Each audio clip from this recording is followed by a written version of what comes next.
Hey guys, and welcome to another episode of It's About Time. Just move over a little bit. There you go. Okay. Alright. Now, I'm here with my co-host, Dave.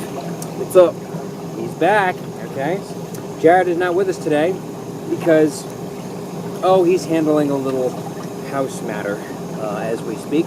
So he'll be back with us next episode, as he mentioned in our last episode, and we would be talking about what watches the celebrities wear. So, you'll have to wait one more episode until we get to that. It's our Entertainment Tonight segment. But until then, we have a wonderful episode for you on the do's and don'ts of owning a watch. Okay, now, you may ask yourself, why the hell am I in a hot tub today? Well, first of all, because it took me a month and a half to get this thing running, and I'm going to friggin' enjoy it if it's the last thing I do. Number two, it actually accentuates my point on what not to do with a watch. And that is, before we get there, we're going to go on what's on the wrist with our customary little to-go item. Dave, what do you have on your wrist, well, that you just took off? I have my Oris watch. Okay, that's his Oris Classic Date watch. Yes. After 3 months, this thing still isn't a minute off. It is still setting the standard for accuracy, and all the watches that we currently have in our collection, his is still the most accurate. I don't know how we got so lucky, but still, great watch, great brand. Today, I actually have on something I haven't had on in one of my episodes yet, and it is the Orient Dual-Matic. Okay, and if you look at this, what's unique about this piece, it's a perpetual calendar dual. It's half automatic and half battery. The left side over here is the automatic feature. Okay, and if you do look at that, that is a numeric automatic feature. It's what they used to call jump hour watches in the 1970s. That's how they used to do the old digital hour watches before the digital watches that you know of today. These were actually done automatically, where if you ever saw your parents' old alarm clocks, how the numbers would flip return, it's very similar to how the left side of that watch is working. And the right side is a modern day version, fueled by a quartz battery movement. And then around the upper and lower bezel, you do see the perpetual date calendars, which this feature over here does move. You can turn it for the month that you're currently in. It tells you the entire month for the days of the week. Really cool, about a $250 piece, not that expensive. Okay, but let's get back to our episode on the do's and the don'ts of owning a watch. And a lot of people really don't realize this when you own a watch. But the fact is, the number one thing they say never to do when you own a watch is stick it in the hot tub, which is what I'm doing now. People don't realize you stick it in a hot tub, it's not good for the watch. Why? Well, especially for this one. First off, most watches aren't water resistant for 5 ATM and more.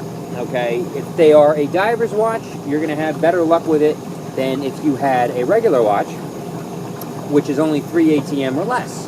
So again, you're going to have water in the watch, and then you're going to have to repair it, or the watch flames out. And Dave is breaking this rule again. You better get that watch out of the hot tub. Number two, I can still have this in because I'm just proving the freaking point before I take mine off. Number two, the bad thing about throwing a watch in hot water is the fact that hot water, what it does to the gaskets is not what you want it to do to the gaskets. The gaskets get dried out when it's exposed to hot water. Therefore, even if it is 5 ATM or greater, what's going to end up happening is the gaskets are going to dry out because they're only rubber, and then it's going to give way to water sooner than it would if you never exposed it to hot water. And I learned this the hard way when I had some watches, and I was wondering, why aren't these working? And it's because of the hot water as opposed to cold water, which does not dry the gaskets out. Even the salt water does not dry it out as fast as hot water. Usually in hot tubs such as this, you would have either chlorine, or in this case, this is bromine. And I know even some hot tubs, even on cruises, they use salt water. So when you have those type of elements exposed to the resistance of a watch, and this is its only defense, okay? The only defense that it has is that stupid little rubber gasket right here, and the rubber gasket's inside the mechanisms over here, okay, for the crown. And that's all you got, exposing that from the water. And if the water gets in, the water wins, the water destroys your watch. Okay, so that's the one thing you want to be very careful of, especially in hot water. Never bring them around hot tubs, even dive watches, because they become susceptible over time. Okay? One thing you do want to do when you have watches is constantly get maintenance on them. Usually they recommend, when it comes to watches, every 2 to 3 years, you either get it cleaned or you get it adjusted. In Dave's case, he just bought the watch this past year. It's working fantastic. I'm under the rule of thumb where don't fix it unless it's broke. So if it takes 4 or 5 years and you see the watch starting to run a little slow, a little fast, hey, then you bring it to somebody to clean it up. But if water does get in the watch, you got to bring it to somebody immediately. That's a problem. That becomes a problem. Water is the ultimate enemy to any watch. So that's the main do's and don'ts you want to have when it comes to the watch industry. Another do and don't, we were just talking about this when it comes to the watch industry, is the fact that when you're looking around for a watch that you want, and Dave's going through this right now. Dave, tell the people what watches you're currently looking at to add to your collection. I'm currently looking to add the Oris Diver's watch. Right, so he's looking at a diver's piece to his collection. Yes. And he got caught up along the way. He thought it was going to be an easy clear-cut case of it was going to be Oris Divers, right? Right.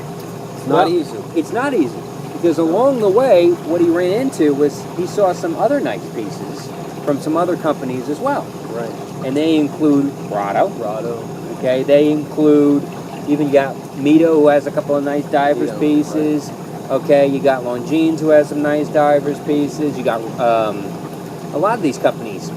Concord has some nice divers pieces. You got a lot of companies that, and then you say to yourself, "Ooh, do I want that one more?" Then you have to start doing your research on which watch you really want, because Right. the last thing you want to do is return them. Because people always say to us, "Well, what's wrong with returning watches?"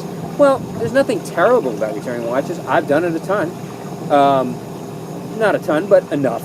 And most people have when they have a lot of watches. Sometimes they just don't like the watch. But you get the profits and the costs keep adding up when it comes to shipping, when it comes to insurance, when it comes to the post office, whether you're using FedEx, UPS, DHL, whatever. You may be sending these things international. You're worried about them losing them. Then you have to go file a claim. And you don't want to do that. You would rather you really do your homework about the watch. The Oris Staghorn that I brought out a couple weeks ago in one of the episodes, I really looked around, and I had 4 months to wait because that sucker was custom made, because there's only so many made. And when you get it, you're like, wow, I waited this long for this. I could have canceled the order at any point, but I knew I wanted it. So I did my homework, I did my research, and at that point I knew that I was going to want this watch. Now, is there some areas where in a watch, when you get it, it's going to be a little different than how you imagined it? Absolutely. That's bound to happen. That happens with every type of watch. Right. It may not be. I know Dave, when he got the Oris, we were expecting it more to be around 40 millimeter, and that sucker's around 37. So we were like, wow, that's smaller than we originally thought. Right. Because we thought it was more along the lines of some of the other watches that Oris made, and it's a little smaller. But again, you get used to it, and you love it for the watch it is. Yep. And so don't ever expect it to look exactly like it does in the photos. Don't ever expect it to look exactly like it does in ads. It just doesn't. Sometimes it's a little different, looks a little bit different on your wrist. But if you do enough research, do enough, recon before you buy the watch, you won't be disappointed after you get the watch. Okay? And I guess my last do and don't when it comes to watches in general is, people always ask this, is it bad to have too many? Well, Jared found that out in interesting ways. What do you remember about Jared's collection? When you first saw it? There's a lot of watches over there. Yeah. he had almost 50, I think he had close to 50 watches. That's right, yeah. In his collection. And he finally said to himself, I don't need all these watches, I'm selling them all. Well, he ended up selling them all, getting a few good ones, and those gradually change over time too. And that's what people really learn, even with my collection. Mine consistently lay around 30 to 32 in my collection. And I say to myself, wow, does this watch really fit where I am in life anymore sometimes when I wear it? And sometimes you just grow out of watches. And you know what? There's nothing wrong with that. If you buy a watch for $1,000, whether it's used or new or whatever, and then you sell it 3-4 years down the line for $700, it holds more of a value than a stereo would. It would hold more of a value than cigarettes would, or any other item that you would buy. Most watches, if you buy a good, solid Swiss brand, you're going to look at, even if you buy Citizen or Seiko or something like that, like the radio-controlled watches that Jared now has, they'll hold its value. I mean, it's yes and no. Watches are an individual thing. I know Jared and I touched on this last episode, but watches are an individual type of piece that represents you. My best advice would be, do not limit yourself in any way. If you want 10 watches, then get 10 watches. Do it within your budget, do it within your time frame, right? But you only go around once, so you might as well have what you want when you want it. As long as it's affordable, it's practical, it's within reason of what you can spend for it, right. I say, you know what, go for it. What do you think on that, Jim? Yeah, I definitely think affordability is a factor too, and definitely what you want out of it. So I don't think there's a right or a wrong answer. I think it's a matter of preference. Definitely a matter of preference. And I know Dave he sometimes sees the watches that come through the door between Jared and I, and he's like, wow, I want one of those. Yeah. And then he looks at the price and he goes, I'm not getting one of those. Yeah. And then sometimes he's like, you know what, I could get one of those. When we were looking at his diver's piece, we were first looking and we were around the range of, 1,000? Right. And now we found them used in the range of 500. Right. So, I mean, but it took us a while to do that. A lot of research. A lot of research, a lot of time. Sometimes you find it on Chrono 24, sometimes you find it on Amazon, sometimes you find it on eBay. It takes time to find the exact watch that fits where you may want to go next. Right. And you may have it for 10 days, you may have it for 10 years. It doesn't really matter. It's what suits you. So the do's on that subject are, do what feels right to you, like Jared mentioned last time. Do what is in your heart, but do the recon and the research so you don't have to return it, so you don't end up with regret. Some of these watches you can't return, especially if they're new and then you start using them. They're not going to let you return them. You'll have a fight on your hands there.